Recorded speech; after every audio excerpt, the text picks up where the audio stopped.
ইতিকাফ করবে তাদের জন্য তো বললামই, তাদের জন্য তো আল্লাহ তাআলা ক্ষমার ঘোষণা করে দিয়েছে। ইতিকাফকারী আল-ইয়াতাকিফু হুয়া ইয়াতাকিফু মিনাদ দুনুব, যে ইতিকাফ করবে সে সমস্ত গুনাহ থেকে সে মুক্ত হয়ে যাবে। সুবহানাল্লাহ। তাকে সে যেন এই 10 দিন থেকে আল্লাহকে রাজি খুশি করে তার সমস্ত গুনাহ খাতা মাফ করে সে একজন পরিত্রাণ নিষ্পাপ হয়ে যে মসজিদ থেকে বের হয়ে যাবে। আর যারা ইতিকাফ করবে তারা তো আরো বেশি সংবাদ হলো, তারা অবশ্যই লাইলাতুল কদর পাবে। কি লাইলাতুল কদর পাবে। আর আমরা তো লাইলাতুল কদর শুধু ওই 27-এর সময় টোয়াই, 27-এর সময় লাইলাতুল কদর না, লাইলাতুল কদর কে গোপন রাখা হয়েছে। আল্লাহ রাসূল সাল্লাল্লাহু আলাইহি সাল্লাম বলেন যে আমাকে লাইলাতুল কদর সম্পর্কে জানানো হয়েছে, পরে আমাকে ভুলিয়ে দেওয়া হয়েছে, পরে আমাকে কি করে দেওয়া হয়েছে, ভুলিয়ে দেওয়া হয়েছে।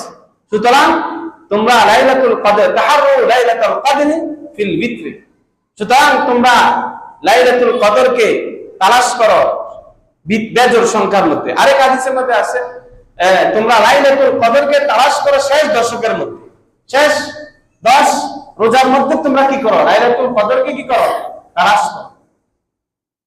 লাইলাতুল কদর পেয়ে যাবে যে মসজিদে থাকবে ইতিকাফ করবে, সে অবশ্যই কি লাইলাতুল কদর পেয়ে যাবে। আর লাইলাতুল কদর যদি পেয়ে যায়, একটা রাত্রি যদি কেউ যদি তার জীবনে পেয়ে যায়, আমল এর মধ্যে যদি আমল দিয়ে সে যদি এই রাতটা কাটাইতে পারে, তাহলে 80 বছর 4 মাস সমপরিমাণ সওয়াবটা আমল নামে আল্লাহ তাআলা লিখে দেবেন।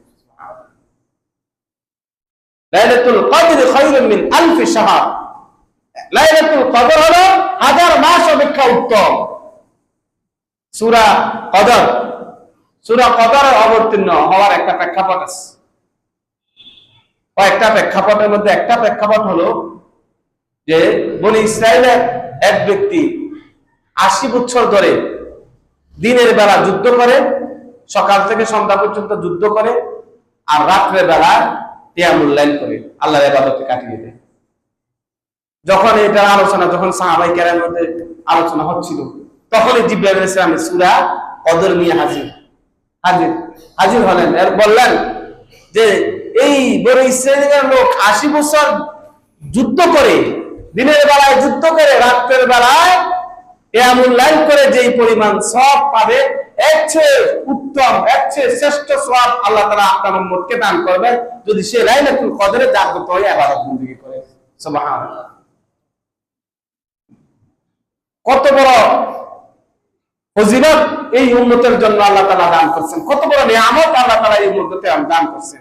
এই উম্মতের হায়াত হলো কত, 60 থেকে 70 বছর। হ্যাঁ, সর্ব কম হায়াত দিয়ে আল্লাহ তাআলা এই উম্মতকে দুনিয়াতে পাঠাইছেন, কিন্তু আমল হাজার হাজার বছর। উম্মতের যে উম্মতরা সহস্র বছর, হাজার হাজার বছর আমল করতো, এর থেকেও আমলের দিক দিয়ে তারা অনেক অগ্রগামী হয়ে চলে যায়। আমাদের সময় কম, কিন্তু আমলের সওয়াব বেশি, সুযোগ দিয়ে দিচ্ছেন আল্লাহ তাআলা। এই জন্য লাইলাতুল কদর এই শেষ দশকের মধ্যে কি করব, আমরা তালাশ করব। হাদিস শরীফের মধ্যে আসছে লাইলাতুল কদরের ব্যাপারে বলছে যে তোমরা 21 তারিখ, 23 তারিখ, 25 তারিখ, 29 তারিখ এই বেজোর সংখ্যাগুলোর মধ্যে কি করো, লাইলাতুল কদর তালাশ করো। লাইলাতুল কদরকে তালাশ করার জন্য বলছে। লাইলাতুল কদর খায়রুম মিন আলফি শাহর, লাইলাতুল কদর হলো 1000 মাস অপেক্ষা উত্তম। 1000 মাস কত মাস? 80 বছর 4 মাস। একটা মানুষ 80 বছর 4 মাস হায়াত পাওয়ার কোন গ্যারান্টি আছে? আমি কি পাবো এরকম গ্যারান্টি দিতে পারি? এত বছর ধরে যদি, এবং এমন মাস ব্যাখ্যার মধ্যে রাখছে 80 বছর 4 মাস, 4 মাস এটা এমন মাস যে মাসগুলোর মধ্যে কি নাই, 1000 মাস যে বলছে যে মাসগুলোর মধ্যে লাইলাতুল কদর নাই, এই মাসগুলা 1000 মাস অপেক্ষা উত্তম। আর লাইলাতুল কদর থাকতো তো এটা আরো বাইরে যেত। এই জন্য আমরা যারা ইতিকাফ করব ইনশাআল্লাহ, এখন আজকে চলে আসতে হবে, আজকেই চলে আসতে হবে। আজকে আসরের নামাজ পড়ে সব কিছু নিয়ে সূর্য ডুবার আগে মসজিদে প্রবেশ করে নিব। সূর্য ডুবার আগে আসর নামাজ পরে আইসা বসে গেলে তো উত্তম। সূর্য ডুবার আগে আগে মসজিদে প্রবেশ করে দেবো ইতিকাফের নিয়তে। ইনশাআল্লাহ আমরা সবাই রাজি আছি না? কারা কারা ইনশাআল্লাহ ইতিকাফ করবো? ইনশাআল্লাহ দেখি নিয়ত করছেন, ইনশাআল্লাহ এরকম নিয়ত করছেন, আল্লাহ কবুল করুন। আপনি ইনশাআল্লাহ আপনি করবেন, আর আপনি আল্লাহ তাআলা আরো যারা যুবক যুবক তারা করি না। যুবকদের ইবাদত নবীওয়ালাদের সিফত কথা বুঝছেন। যুবকদের এখন যারা যুবক আছি আমরা এখন যা যেরকম ইবাদত করতে পারবো, বুড়ো হলে কি সেই পরিমাণ করতে পারবো? বুড়ো হয়ে গেলে তো আমরা এমন অবস্থায় যে বুড়ো হয়ে গেলে চেয়ার নিয়ে বসে নামাজ পড়া লাগে।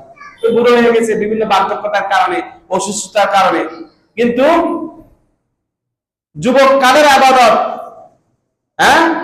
আল্লাহ তাআলা যুবক কালে যারা ইবাদত করবে তাকে আল্লাহ তাআলা ওই কিয়ামতের দিন ওই আরশের ছায়াতলে তাকে স্থান দিবেন। সাত শ্রেণীর লোকের মধ্যে একটা হলো ওয়াশাবু ফি ইবাদাতিল্লাহ, ওই যুবক যে নাকি ইবাদতের মধ্যে তার যৌবন কালটা কাটাইছে। ইবাদতের মধ্যে আল্লাহর ইবাদতের মধ্যে কি করছে? আল্লাহর যৌবন কালটা ইবাদতের মধ্যে কাটাইছে। টেরও পায় নাই কোন দিক দিয়ে যৌবন কাল চলে গেছে। আল্লাহর ইবাদতের মধ্যে সেই সময়টা কাটাইছে। তাকে আল্লাহ তাআলা 8 শ্রেণীর লোকরে 7 শ্রেণীর লোক দিয়ে আলাদা যে আরশের নিচে ছায়া দিবেন, যে এই ছায়া ছাড়া আর কোনো ছায়া থাকবে না যেদিন, ওই ছায়ার নিচে তারা ছায়া দিবেন আল্লাহ তাআলা। এই জন্য যুবক যারা আছি, যুবকদের মধ্যে যারা শিক্ষিত আছি, যারা একটু কোরআন হাদিস সম্পর্কে জানি, তারা থাকলে তাদেরকে নিয়ে একটু হালকা করে তালিম করলে অনেক ফজিলত হবে। ইবাদত তো ইতিকাফ তো শুধু মসজিদে বসে থাকলে হয় না। ইতিকাফের আরো কিছু নিয়ম কানুন আছে। ইতিকাফ করা অবস্থায় ইবাদত বন্দেগী করতে হয়, কোরআন তেলাওয়াত, জিকির, আজকার, ইস্তিগফার, বেশি বেশি করে ইস্তিগফার করা, শেষ দশকের মধ্যে ইস্তিগফার, তাওবাতুন নাসুহা করা, এগুলোর মাধ্যমে কোরআন শরীফ তেলাওয়াত করা, কিছু জিকির আজকার করা, নফল ইবাদতের মাধ্যমে। তো এগুলা যদি একজন শিক্ষিত মানুষ বা একজন জাননেওয়ালা যদি থাকে, তাহলে এটা করা সহজ হয়ে যায়। এই জন্য আমি আশাবাদী আপনাদের মধ্যে যারা জানাওয়ালা বা যুবক আছেন, দুই একজন এরকম ইনশাআল্লাহ ইতিকাফের জন্য নিজেকে প্রস্তুত করে নেন। অনেক সময় তো বাইরে কাটাইছি, একটা সময় 10 দিন তো বেশি না, অনেকে 10 দিন এরকম অসুস্থ হলে তো হাসপাতালে বেডও করে থাকা লাগে, 10, 15, 20 দিন, 1 মাস করে থাকা লাগে না? আল্লাহ না করুক আমি এখন যদি আমি যুবক, আমি অসুস্থ হয়ে গেছি, এমন অসুস্থ হয়েছি যে হাসপাতালে বেডে করে থাকা লাগবে, তো সময়টা যায় না, ওই সময় তো চলে যায়। আল্লাহকে রাজি খুশি পাওয়ার জন্য, এটা তো আল্লাহকে পাওয়ার জন্য, আল্লাহকে রাজি খুশি করার জন্য, এবং লাইলাতুল কদরকে পাওয়ার জন্য, যে লাইলাতুল কদর 1000 মাস অপেক্ষা উত্তম, ওইকে পাওয়ার জন্য নিজে 10টা দিন কোরবানি করা যাওয়া যায় না আল্লাহর রাস্তায়? দেওয়া যায় কিনা? এই জন্য যুবকদের মধ্যে ইনশাআল্লাহ এরকম নিজেকে তৈরি করে। আমি বলতেছিলাম লাইলাতুল কদর হলো 1000 মাস অপেক্ষা উত্তম। তো এই রজনীর মধ্যে, লাইলাতুল কদরের রজনীর মধ্যে কি করা হয়? ভাগ্য নির্ধারণ করা হয়। এবছর কে দুনিয়াতে আসবে, এবছর কে দুনিয়া থেকে বিদায় নেবে, কে কি খাবে, কে কিভাবে চলবে, কার কতটুকু হায়াত হবে, এই রাতের মধ্যে কি করা হয়? নির্ধারণ করা হয়। আরেক আয়াতের মধ্যে আল্লাহ তাআলা বলছেন, ইন্না আনজালনাহু ফি লাইলাতিন মুবারাকা ইন্না কুন্না মুনজিরিন ফিহা ইউফরাকু কুল্লু আমরিন হাকিম। যে এই রাতের মধ্যে সমস্ত গুরুত্বপূর্ণ বিষয় কি করা হয়? বন্টন করা হয়, ফায়সালা করা হয়।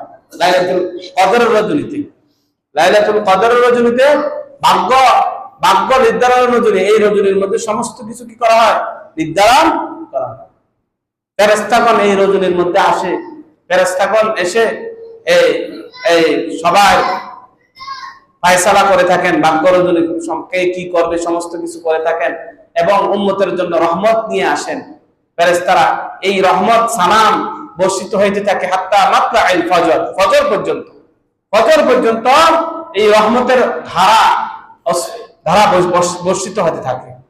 এই রহমত পাইতে হলে, লাইলাতুল কদর পাইতে হলে আমরা বিকল্প নাই, আমরা ইতিকাফ থাকতে হবে 10 রমজান থেকে পুরা ইতিকাফ। এমন না যে শুধু ওই বেজর সংখ্যা বা 27-এর সময় আসলে লাইলাতুল কদর।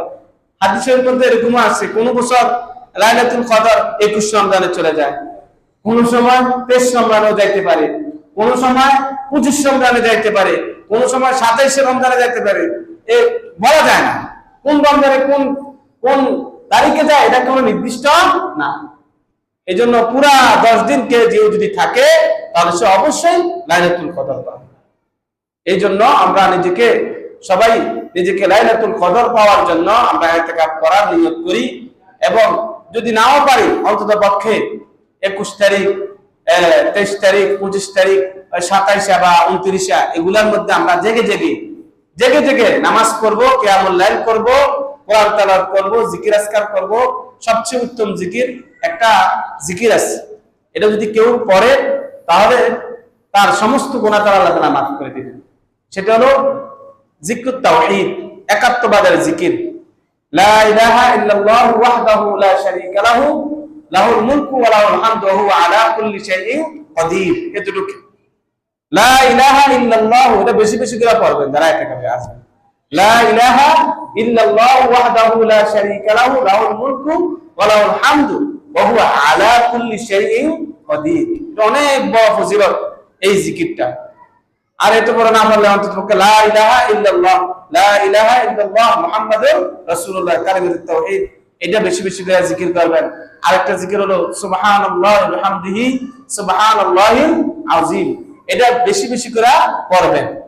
আর লাইলাতুল বদর সংখ্যা রাতগুলোর মধ্যে এই দোয়াটা পড়বেন, আল্লাহুম্মা ইন্নাকা আফুউন তুহিব্বুল আফওয়া ফাআফু আন্নী ইয়া কারীম।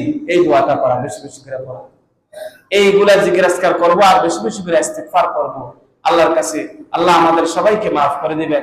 রমজান মাস চলে যাইতেছে, আমরা যদি আল্লাহর থেকে মাফ নিতে না পারি, আল্লাহর থেকে যদি ক্ষমা নিতে না পারি, নিজের জীবনের গুনাহ খাতা মাফ না করতে পারি, তাহলে আল্লাহ রাসূলের যে বদদুয়া আমাদের জন্য করছেন তা আমাদের জন্য অবশ্যই আমাদের উপর চলে আসবে।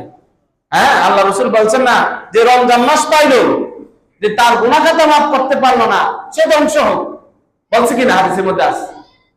যে রমজান মাস পাইলো, তার পিতা মাতাকে রাজি খুশি কইরা, তার পিতা মাতার খেদমত কইরা তার পিতা মাতা রাজি খুশি করতে পারলো না, তাও সেও ধ্বংস হোক। হ্যাঁ, এরকম যে নাকি আমার সামনে আমার দুরূদ পড়ছে, আমার নাম শুনছে, সে দুরূদ পড়ে নাই, আমার নাম উচ্চারণ হয়েছে, আমার আলোচনা হয়েছে, কিন্তু আমার উপর কি পড়ে নাই, সাল্লাল্লাহু আলাইহি সাল্লাম পাঠ করে নাই, সেও ধ্বংস। 3 শ্রেণীর কথা হাদিস শরীফের মধ্যে আসছে। আল্লাহ রাসূলের এই বদদুয়া থেকে আল্লাহ যেন আমাদেরকে হেফাজত করে।